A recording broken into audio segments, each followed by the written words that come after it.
मी म्हणालो त्यावर काही टीकाही झाली. मी तुम्हाला एक दोन किस्से या संदर्भातले सांगितले पाहिजे.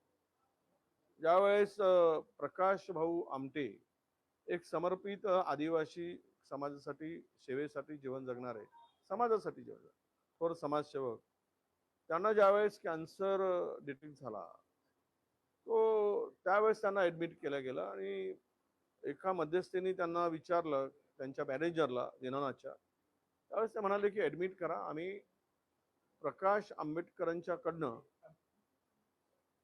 प्रकाश भाऊ आंबेडकरांच्याकडून, सॉरी माफ करा, प्रकाश आमटेंच्याकडून, प्रकाश भाऊ आमटेकडून एकही रुपया आम्ही घेणार नाही आणि मोफत उपचार करू. त्यांना ऍडमिट केलं गेलं, उपचार सुरू झाला.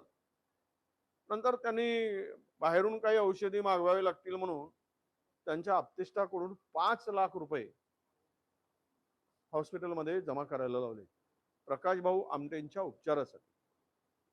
हा एक मोठा किस्सा आहे.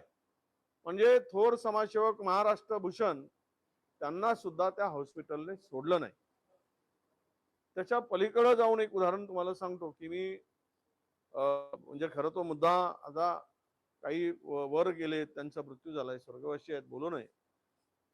पण ज्यावेळेस नागपूर कॉर्पोरेशनचा एक महोत्सव होता आणि त्यावेळेस विदर्भ साहित्य संमेलन, त्या कार्यक्रमाच्या मंचावर लता दिदींनी सांगितलं होतं की आम्ही विदर्भ साहित्य संमेलनासाठी मी गायला तयार आहे आणि मोफत.